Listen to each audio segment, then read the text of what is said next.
naman sa Pinoy Big Brother Celebrity Collab Edition. Isang picnic ang inihanda ng espesyal na bisitang si Maris Racal, kung saan lumabas ang saloobin ng mga duo sa isa't isa. Relax ka lang, 'cause I got you. Di na mag-isa, 'cause now we're two. At ang sakit na dala ng paglisan ni na Shuvi at Clarice.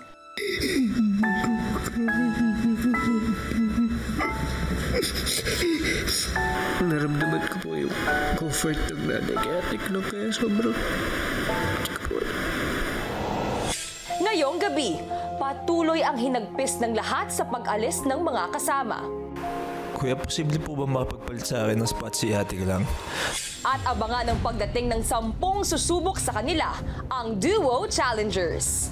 Lahat ng yan dito lang sa Pinoy Big Brother Celebrity Collab Edition. Matapos ang pag-alis ni na Shuvi at Clarice, si AZ na patuloy sa pag-iyak, dinamayan ng malapit na kaibigang si Ralph. I'm sorry. Pumuna tayo. So, CR mo na ako.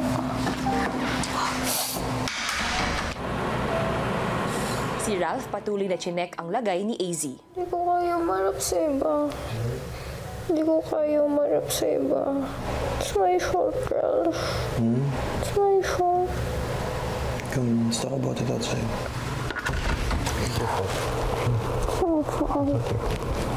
Ang kaduo naman ni AZ na si River, malalim din ang iniisip. Nagpapasalamat kami sa mga supporters, sa mga fans na bumoto sa amin. Pero hindi ko alam, kuya, bakit hindi ako masaya. I feel guilty na kami yung rason kung bakit wala si Atik lang at Shuvi ngayon. Kami lang yung nag-nominate sa kanila. At syempre intention naman namin ay ayaw rin naman namin na mawala sila dito sa bahay. Honestly, kuya, di ko na-expect na sila yung matatanggal. I honestly expected, kuya, na kami na ni AZ ang aalis dito, kuya. Sa girls' bedroom, ang nagkabating magkaibigan namang sina Mika at Bianca ang nagdamayan. Kawawa naman si Shub-Shub. Kawawa. Kawawa. Pangarap niyo pa naman to. Kawawa. Sobra. Sobrang kawawa. Actually, alam mo, both of them, they really wanted this. Gusto ko malaman kung ano yung basehan ng taong bayan sa pag-vote kasi qualities lang naman ng big winner. Ano pang kulang sa kanilang dalawa? Diba? I'm actually guilty, Mick, that I'm still here. No. You know, sa totoo lang, feeling ko talaga mas deserve nilang dalawa manatili dito kaysa sa aming dalawa ni Dustin kasi wala naman kaming qualities ng big winner or makarating sa big night. Don't say that. Tanggap ko na. So, I feel guilty because if... Hindi yun totoo, Bianca. Alam mo yun, hindi totoo yun. Samantala, ang kaduo ni Mika na si Brent, lugmok din at emosyonal.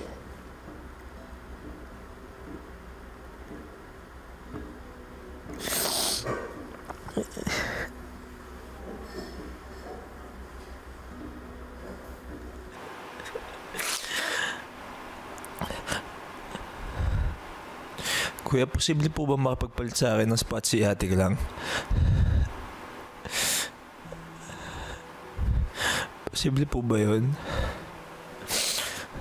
Magkasundo naman po sila ni Mika, kuya. Sa tingin ko po, maintindihan naman ni Mika, kuya.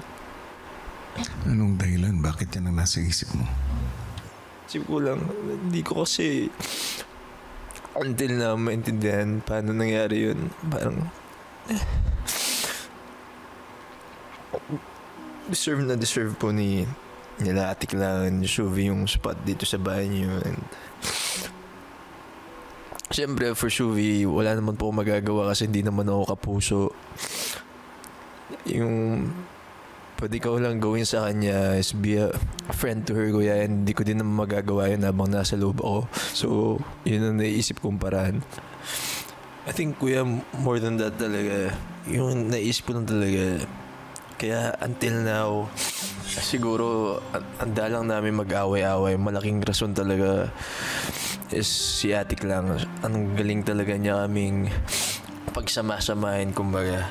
Malaking parte niya sa amin lahat.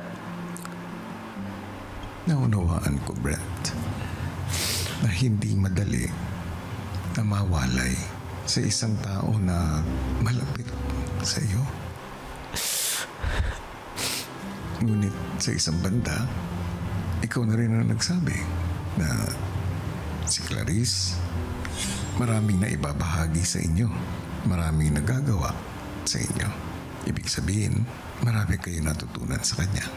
Marahil, ito na yung pagkakataon para patunayan sa kanya na talagang meron nga siyang nagawa para sa inyo. I'll make her proud, Kuya. I promise. I'm praying na yung pagmamahal na nabigay niya sa amin dito bumalik sa kanya ng tenfold, Kuya. As in, sana. Kasi grabe, ibang klaseng tao, Kuya. Madalang ka lang makakilala ng ganun. Swerte ko, nabigyan ako ng ganun pagkakataon, Kuya. Samantala si Bianca, nagbahagi naman ng saloobin kay Dustin. Sa tingin mo, marami nagmamahal sa akin. Ako lang. Ewan ko kung nag-overthink lang ako, but I feel like tayo yung may 13 points, sila 3 points lang. Feeling ko yung mga housemates natin probably wish it should have been us. Yeah, yun nga rin Right? na-feel ko after. Right. Kaya nga hinahanap kita eh. Kasi like, hindi ko rin alam mo na mahihil ko lang. Masaya ba itong mga to sa... Kasi, bro, for time being nominated, wala na akong ibang ma-feel kundi alam ko na sa lahat ng tao ayaw nila ako. It's true, actually overlook ka sa bahay na to. I mean, for me, wala na akong magagawa. Fourth time ko na eh. Parang natanggap ko na rin. Parang... Actually, that makes a lot. Oo nga, no? It's your 4th time nga pala. Consecutive. And yet you're still here. So parang going back to your question, kung marami ba nagmamahal sa atin. Ako for me, sure ako, mas mahal nila ako sa labas kaysa dito. Kasi sobrang laki ng pasasalamat ko. Yun lang rin nagpapalakas sa akin. Honestly. Binabalik na lang ako dito. Ilang sandali pa, si Dustin naisipan ng maghanda ng hapunan. Wala tayong dinner eh. Wala tayong dinner. Wala na sila, si Ate Klang. Wala na magluluto sa amin. Nag-initiate na lang rin talaga ako magluto. Ito. Pwede ito sayote at saka beef. Kunin natin ito, pechay. Na ma-honor ko rin si Ate Klang by cooking. Tapos yung ingredients niya, yun yung sinunod ko. Gusto ba sabaw? Sabaw na lang natin para ang dami. Kuya, lagi ako nagtatanong sa kanya kung paano niya niluluto yung mga ulam namin kasi sobrang sarap. Tinry ko lang alalahanin. Wala ka? Sarap. Kulang sa sabaw, no? Kasya kaya sa atin to? Lagyan pa natin yung sabaw. Matapos magluto, si Mika naman ang naghati ng pagkain ng lahat.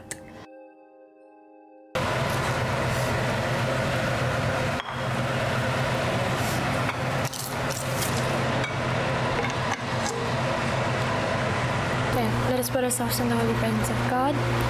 Lord, thank you so much for bringing us at this table. Lord, thank you so much. Lord, I want to pray for Ate Klang and Ate Shuvi. Pray that you protect them and bless them and give them a lot of work din po talaga outside, Lord. And I hope that they feel the love that we have for them, oh Lord. Help us every day. Guide us. Give us wisdom, oh Lord. This I pray in Jesus' name. Amen. Habang kumakain, pansin pa rin ang pagiging tahimik ng housemates.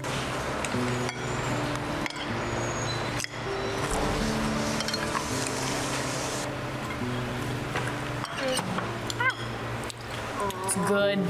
Siyempre, si Ate Klang, siya lagi yung nagluluto para sa amin. But besides that, Kuya, the energy that Ate Klang and Shuvi bring to this house is different, Kuya. Matapos kumain, sina Klang at Shuvi pa rin ang usapan ng housemates. Hindi naman tayo siguro OA. Kasi grabe yung foundation niya dito sa bahay. Ano sa Ate Klang?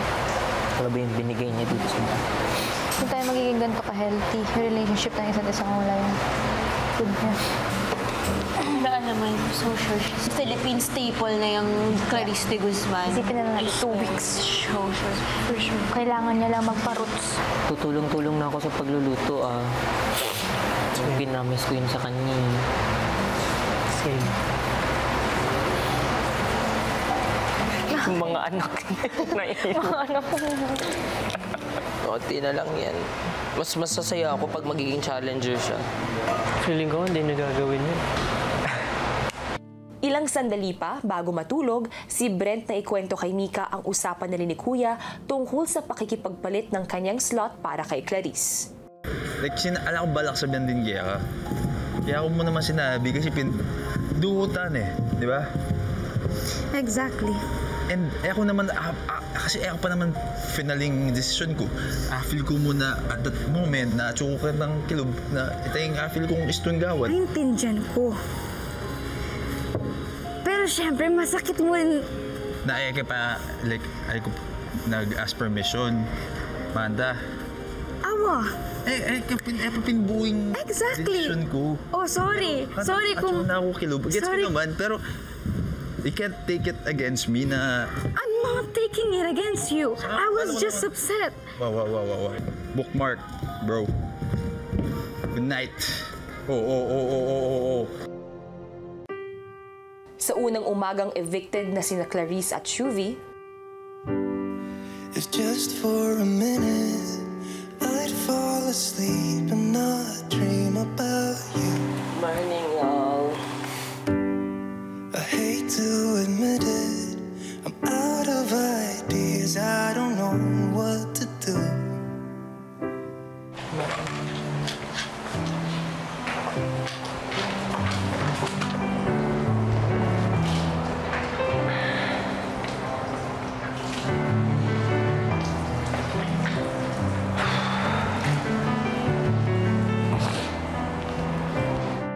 maya-maya magkausap naman ang dalawang naligtas na sina River at Dustin. Gusto kaya sila atik lang, no? Grabe, no? Ligtas pa tayo, bro. Dalawa tayo. Take. After 4th. Wow. Nandito pa tayo. Ito pa rin tayo. Tsaka yung last night's eviction, para tanggap ko na isa sa atin. Wala, I guess gusto talaga ng tao pa na dito pa tayo. Si Bianca ibinahagi naman kay Mika ang kanyang hinala. Feeling ko ito na yung era na pumapasok yung mga ex-housemates. So, my theory, Ate Ashley and AC and Emilio. Right?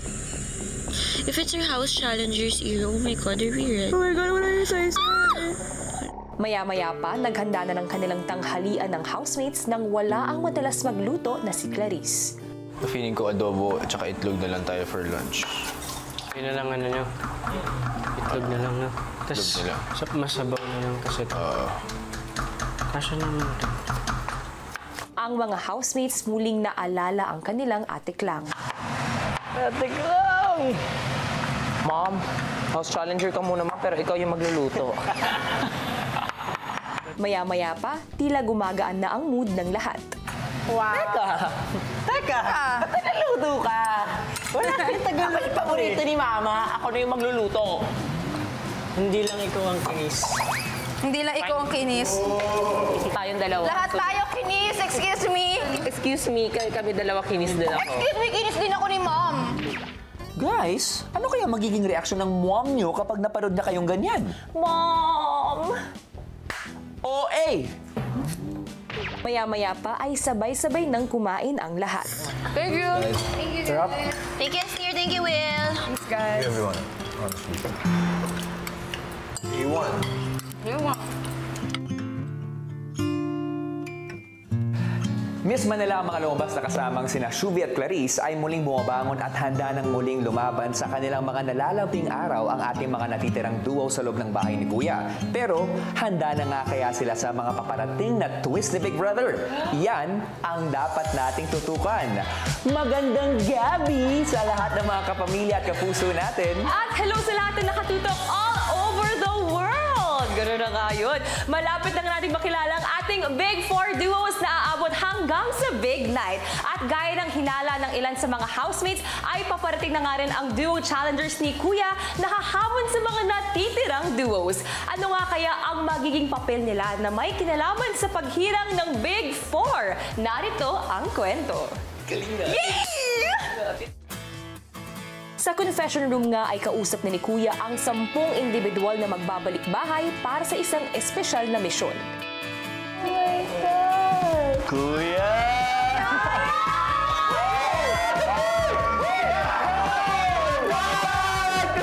Maligayang pagbabalik sa aking bahay.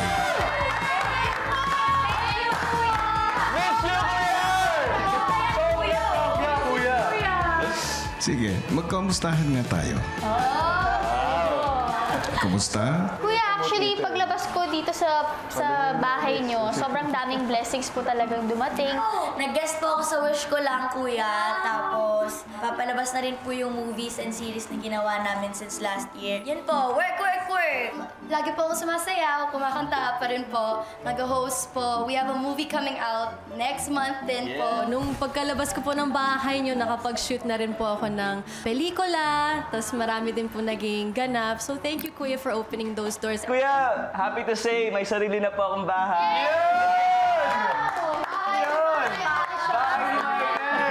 Sobrang sayo po kasi ipapalabas na po ang una kong lead series sa I1 po. It's called Love at First Spike. I'm part of the lead sa isang show called Maka sa GMA po yan. Sobrang grateful din ako kasi dati nakikilala ako sa character roles ko. Sa ibang pangalan ngayon, nakilala na ako as Vince. So, grabe din talaga yung open opportunity sa bahay niyo po, Kuya. Kinamusta rin ni Kuya ang kalalabas lang na sina Shuvi at Clarice. Grabe na tong bahay talaga. Kuya, kaya po ako lumabas para po mag-promote ng Sangre Encantadia Chronicles po, Kuya. Malapit na po yan. Sana po, manood ka rin po, Kuya. Kasi medyo mahirap yung ginagawa ko ng Kuya. Pero dahil sa'yo, Kuya, naging better po ako. Talagang hindi ko po alam kung saan po ako pupulutin kung hindi talaga ako nanggaling sa inyo. And syempre naman, Grabe na, Kuya, yung roots ko, hindi ko pa napapalagyan. Binawag mo ulit ako. Nakapila na ako sa salon eh. Tuwa-tuwa po ko. Grabe, Kuya, tarang laruan na pala ako ng sambayanan. Wala akong kaalaman. Oo nga, Kuya! Dati ko na palang anak, Kuya, sa labas. And sobrang saya, Kuya. Ang saya ng pakiramdam na ganun na pala ang influence namin sa labas, Kuya. Ang dami palang nasiyahan sa amin, Kuya. natutuwa naman ako sa... Thank you, Kuya. Una, dahil napaunlakan nyo kayong lahat ng aking imbitasyon. May dahilan kung bakit ko kayo inimbitahan. Sa muli ninyong pagbalik sa aking bahay, isang napakahalagang misyon ang nag-aantay para sa inyo. Kayo ay magiging mga duo challengers. Duo din! Bilang mga duo challengers, sila ang kikilatis at susubok sa mga final duos. Lihim nilang oobserbahan ang mga housemates upang malaman ang tunay nilang nararamdaman kapag walang nakakakita. Haharapin din nila ang mga housemates sa mga hamon na susubok sa kanilang galing at paninindigan. At ilalagay nila ang mga housemates sa mga sitwasyong hindi komportable upang lumabas ang tunay nilang pagkatao. Dahil sa huli, isang mabigat na tungkulin ang kailangan gawin ng mga duo challengers. Dahil sa dulo ng inyong pananatili dito sa bahay ko, ang bawat isa sa inyo ay pipili ng isang final duo na pinaniniwalaan ninyong karapat-dapat maging bahagi ng Big Four. At kung sino man ang makakakuha ng pinakamaraming boto ay ang unang duo na mapapabilang sa aking Big Four. Power talaga. Power nga. Sa kanilang pagbabalik sa loob ng bahay ni Kuya, mananatili ang mga duo challengers sa isang secret headquarters kung saan dito nila palihim na obserbahan ang mga kilos at pinag-uusapan ng mga final duos. Dito rin nila pag-uusapan ang kanilang magiging misyon. Last 5 na sila, dapat ipakita nila yung totoong drive nila. Yeah. I think that's what we should really get out, na parang, there's no more playing safe. I think you guys are the last 5. Yeah. Only one will get evicted, then Big 4 na eh. Yeah. Dapat talagang, and it's only fair kasi ang lala nung kailangan natin gawin na pipili tayo ng Big 4, that's such a huge task. So ang criteria natin so far is drive deserving. and deserving. An example sa lahat. An example sa Like, lahat. for example. Samantala, sa loob ng bahay, What's that? Oh! Hoy! Dinner! May table! May table! Why? Pagkain! Ilan yun? 10? Ilan? Tayo! 10? Ano to? Bakit may pa-dinner? May food! Wait lang! Teka! hanggang sa tinipunan ni Kuya ang final 5 duos para sa isang mahalagang anunsyo. Housemates, sa bawat hamon, pagkatalo at tagumpay na inyong pinagdadaanan, unti-unti ninyong natuklasan hindi lang ang tibay ng inyong loob, kundi ang lakas at halaga ng isang samahan. Ngayon, sa huling yugto ng inyong paglalakbay bilang mga duos, isang simbolo ng inyong pagkakaisa ang aking ibibigay. Ang personal logos na minsan ninyong ginawa para sa inyong sarili ay ipinagsama sa logo ng inyong kaduo. At mula rito, isang bagong sagisag ng pagkakaisa, pagtitiwala at pagkakaibigan ang nabuo. Hayaan niyo itong maging simbolo ng pagtaya ninyo sa isa't isa. Isang paalala kung gaano kalayo na ang narating ninyo ng magkakasama. Housemates, ito ang final duo logo. Rawi. Sobrang na-proud po ako talaga. Umabot po kami sa stage na to. At the same time, it just represents the both of us very well. Pareho kaming De Leon. So sumakto po yung our initials sa left side tapos yung initials po ng last name po namin sa right side. It's a very proud moment for us. Daspi. Grabe, parang hindi po ako makapaniwala that it's real. Yung drawing niya and my drawing was meant to be in one canvas like that. Nabuo yung pagiging duo namin lalo kasi may nagsisimbolize ng Daspi. Breka. Na-touch ako kasi parang na-throwback ako sa lahat ng pinagdaanan namin dito sa loob ng bahay. Tapos doon ko din na-realize na parang yung iniisip kong duo simula second week, finally, nakuha na namin. Asver. Kinilibutan ako, kuya, at parang wow, ang galing ng pagkakumbay ng logos namin. Niremind kami na nandito na tayo sa huling yugto. At Charis. One of our creations po, one of our logos na meant a lot to us, which had a lot of background and value into it, was mixed together in one. And sobrang saya ako, kuya, na si SD yung kasama ko. Seeing our logo and knowing that we're fighting together, alam ko talaga may purpose yung paglaban namin. At alam ko din na ilalabin po namin yung isa't isa. Muli, housemates, binabati ko kayo. Wow! Sa puntong ito, housemates, may inihanda akong salo-salo para sa inyo.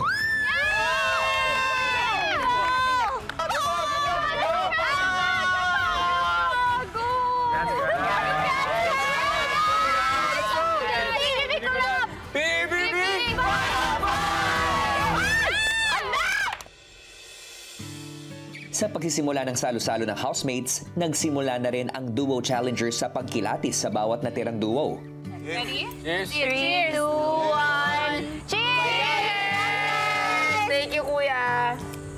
Wow! Ralph and Will. Yeah. Ralph and Will, I'm proud that they're competitive. Sobrang galing talaga niya. Yeah, sa taas. Parang pinag-combine sila na parang magaling. Oo. I think yung competitiveness nila should be used against them. Because they're in the final stages na.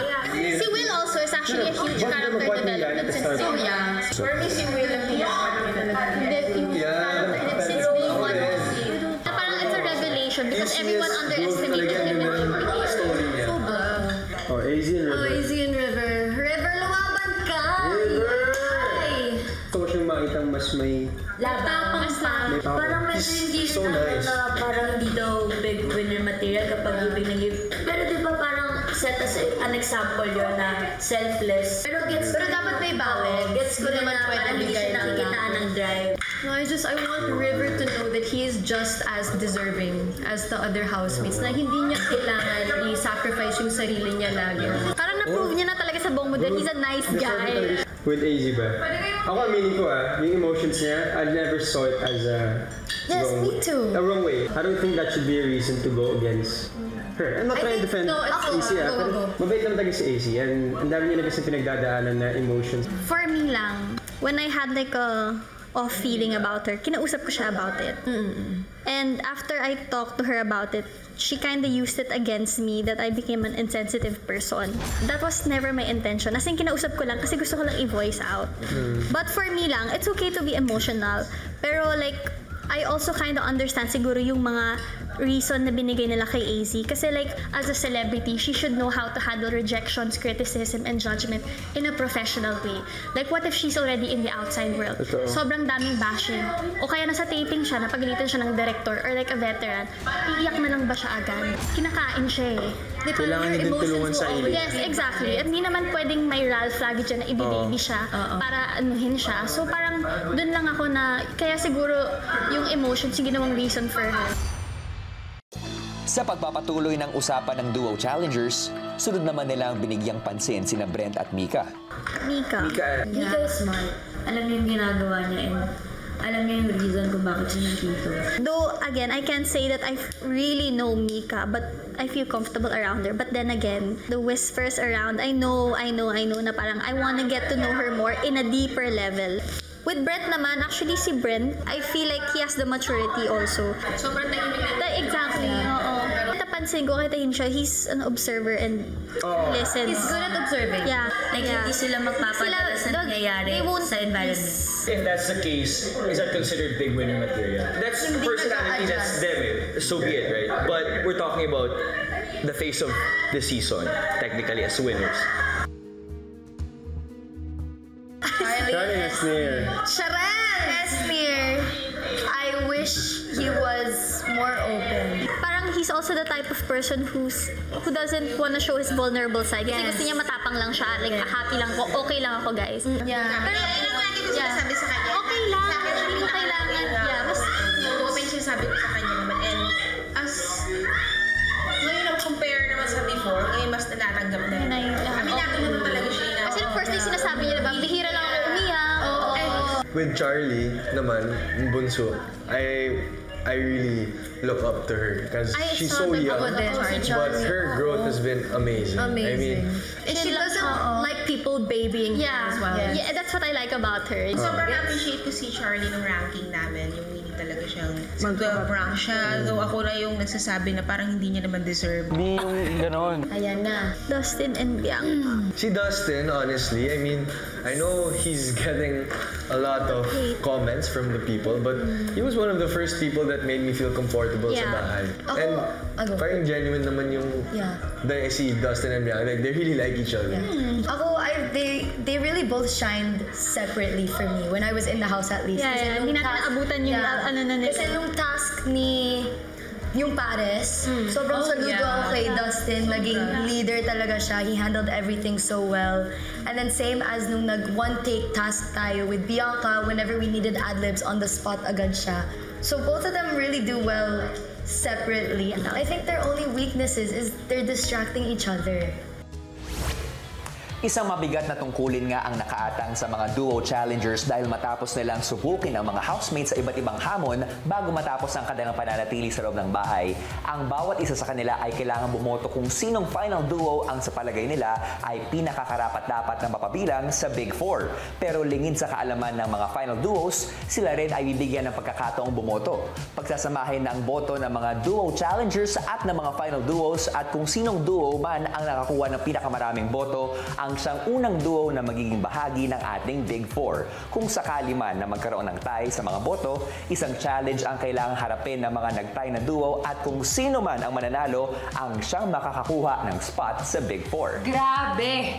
Grabe, Robby! Talagang aabangan natin ang mga pagdadaanang hamon ng mga natitirang duos kaharap ang mga duo challengers dahil talagang napaka-importante ang nakasalalay dito dahil isang slot sa Big Four ito.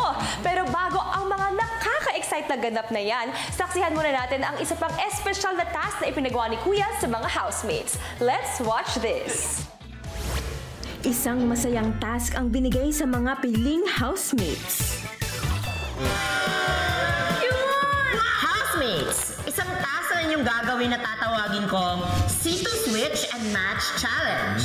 Kung saan mahahati kayo sa dalawang teams. Dapat ma-match ng bawat team ang lahat ng C2 bottles sa kaparehas niyang bote sa loob ng box. Isang team member ang magpapagulong ng bola para ma-shoot ang kanilang caller sa designated lane. Kapag nagawa ito, ang kabilang team member ang gagalaw sa pwesto ng mga C2 bottles na nakapatong sa box. Matapos nito, malalaman nila kung ilan ang nagtutugma at nagtapat sa mga C2 bottles. Pero kapag hindi na ipasok ang bola sa designated lane, ay hindi magagalaw ng teams ang kanilang mga C2 bottles. Ang unang team na makapag-match sa lahat ng C2 bottles nila ang siyang mananalo. I'm Ralph. At ako po si Will. At kami ang Team Rawi. Sobrang cool! Sobrang clean! Love you, C2! Hi, I'm Charlie. Hi, I'm Esmir. At kami ang Charette! To see is to believe. To see, to sarap! Sobrang atake ng mga bagong flavors ng C2 natin, Kuya. Kasi dito sobrang nakatulong po siya sa amin. Dito sa mga task po namin, Kuya. Nakaka-relax po kami, Kuya, because of the C2. At nang handa na ang lahat, nagsimula na ang C2 Switch and Match Challenge. Wow!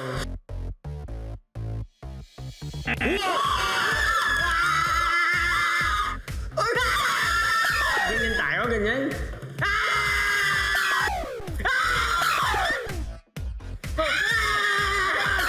Roll it. Hindi mo right plan. Sobrang nahirapan ako just to put that ball into that little tiny tunnel. We made sure na tinry namin na igalaw-galaw yung mga bote. Tas, we made sure to keep cool and clean kahit hindi tama agad. Ay! Nahirapan na po ako kaya sabi ko kay Charlie siya na bahala sa puzzle-puzzle. Ako na lang yung ambag ko, ganda na lang. Ito yung pinakauna natin! Just trust. Nawa nga. Tama yung dalagdan, di ba? Di mo kain yung right now! Let's change to. Shoot. Ano? Congrats, Ralph and Will! Kayo ang C2 Switch and Match Challenge winners! Switch to relax mode with C2! Maraming salamat, C2! Stay cool and clean! Cheers! Abangan bukas! Forever din. Pero pwede mix of both. Oh my God! Kamusta na ba kayo? Mentally, yung totoo huwag na tayong mag-ano dito ng day one na. Who you guys think is deserving to be part of the Big Four? Secret.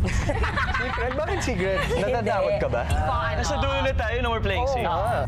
Kaya harap kayo sa isang series ng paligsahan na susubok sa inyong galing, diskarte at determinasyon. Para dito, isang grupo ang inyong makakatapat at makakalaban. At sila ay ang lahat ng mga dati nyong housemate na bumisita sa inyong salo-salo.